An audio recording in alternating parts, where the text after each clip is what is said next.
and welcome to the channel. So today I'm going to tell you about the modifications I've done to this V-Strom 650. And the first and most important modification I did was to pop this screen on. Now this is a Jiffy airflow screen, and it's simple to adjust just with these little tags here. You just flip it up, physically pull the screen up, and then press them back down again, and it's absolutely brilliant. Because with the original screen I got a lot of buffeting, made any work like 70 miles an hour on a motorway or dual carriageway very annoying, very difficult. But with that on, it makes such a big difference.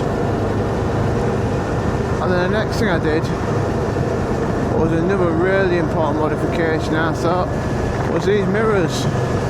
Now these mirrors replace the barn door type ones, what was on it originally. These are like Aprilia style type mirrors, and they just seem to be a lot better for the job.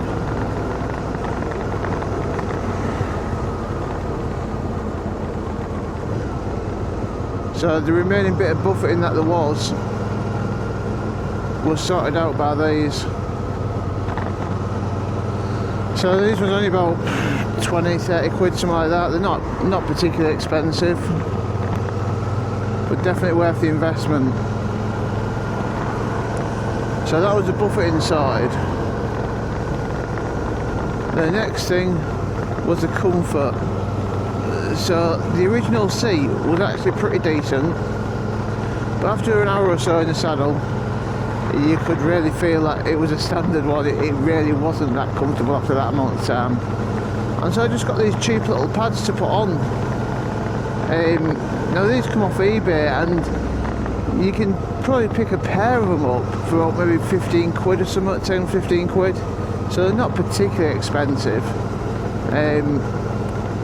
And what a world of difference. I bought them because it was cheap, and I thought, well, if they're cheap and they don't work, it doesn't really matter. So that's kind of what I thought with that. But to be honest, they've been absolutely brilliant.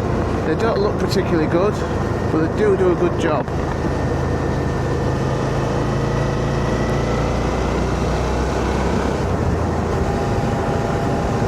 And then another really worthy modification is a top box.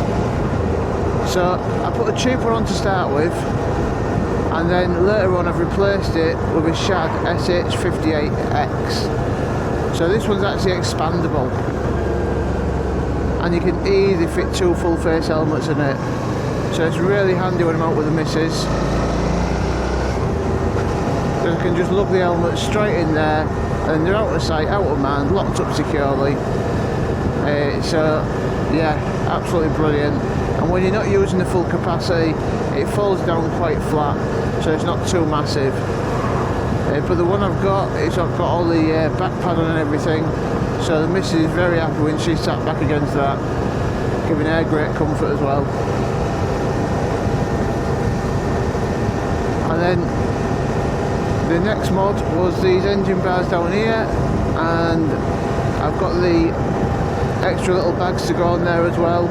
So these are the Jiffy engine bars, and then if you look on eBay or whatever, you can soon find the bags that go on it as well. So just a little bit of extra capacity, and I would say they're the major mods I've done on it. That's to make it a really good bike. If you drop it, you can pick it up without an issue. You can travel with it quite happily. But then I have done a few extra mods as well after that. So the extra mods, I've got luggage rails on the back for the side panniers, sporting the Shad SH36s, I think it was. I'll double check that, but I think that's what it is, SH36s. And up to about a size large helmet that can fit a full one in each side, which is really good. They do make the bike wide, but if you are travelling and need the luggage space, you can't really go too far wrong. And then I've got a tank bag for it, so this is a tank lock here, and it just clicks in place nice and solid.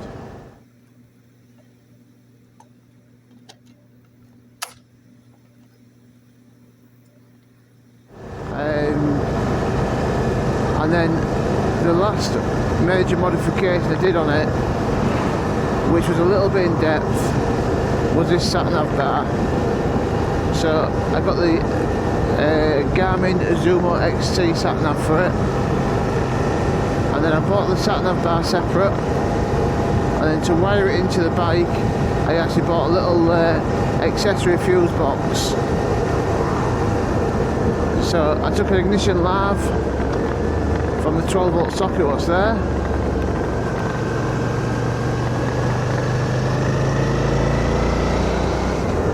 so the fuse box wires direct to the battery, and then it has a switch wire taking the ignition lav from this 12 volt socket down here, and then any other accessories I get I can wire directly in.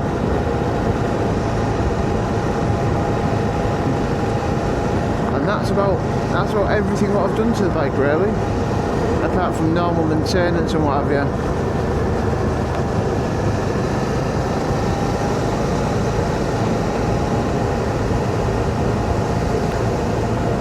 Now you might notice the fuel light flashing on the dash. I am a little bit low on fuel, but I will be fueling up later today. Even with that flashing, I've probably got at least 30 miles left, so really not an issue, because that's only the first stage of the flashing. When it gets a bit serious, then the fuel pump and the little bar start flashing together. That's when you know you're really low. But yeah, I shall be fueling that up later on today.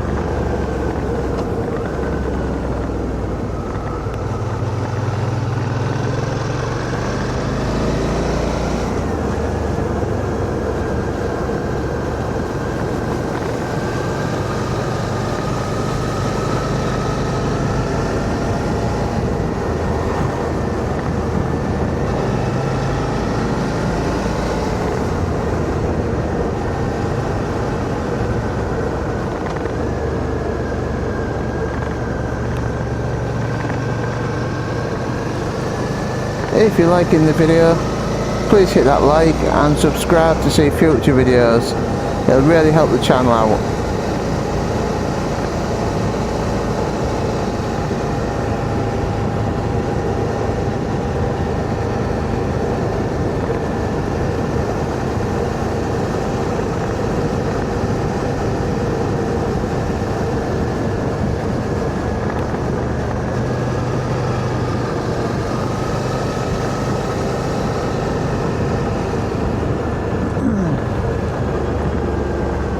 Now, I know a lot of people like to have the V-Strom 1000 instead of 650, but to be honest,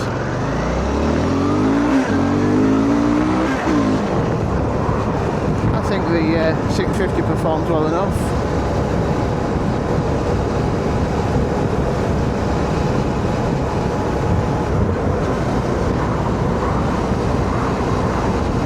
So sometimes what you'll get with this, if it tries to wheelie, the traction control light will come on, just to keep that front end down, which is really helpful actually, because that's one of the worst things about a V-twin, is when you do give it serious beans, they do tend to lift the front wheel up quite easily.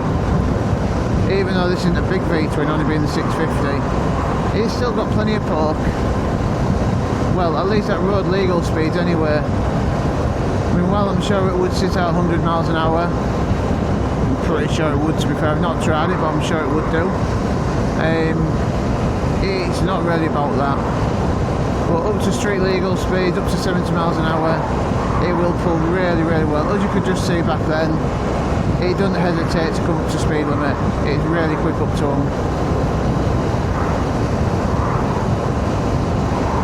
And the best bit, you get all that fun, you get all that performance from it, and you're still rocking 70 miles per gallon, so you can't really go far wrong with it. And that's one thing I really do love about this bike, is its usable power mixed with its fuel economy, because normally with great fuel economy you often sacrifice fun, but with this it's a perfect balance between the two. Although I am thinking about replacing the exhaust soon because it's just so quiet. It's nice, but it's quiet, and I could do with a little bit of extra sound there.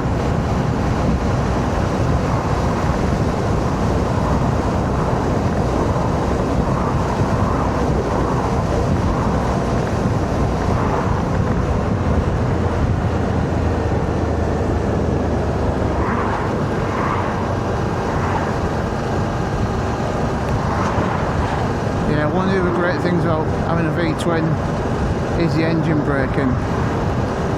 So like there, I just went off 10 miles an hour just by running off the throttle. Really easy, real predictable. I hardly ever have to use the brakes to be fair on this. I mean, obviously if you come into a stop you do, or if something's unexpected you do. But really, for the most part, you just have to roll the throttle off and it just does everything itself.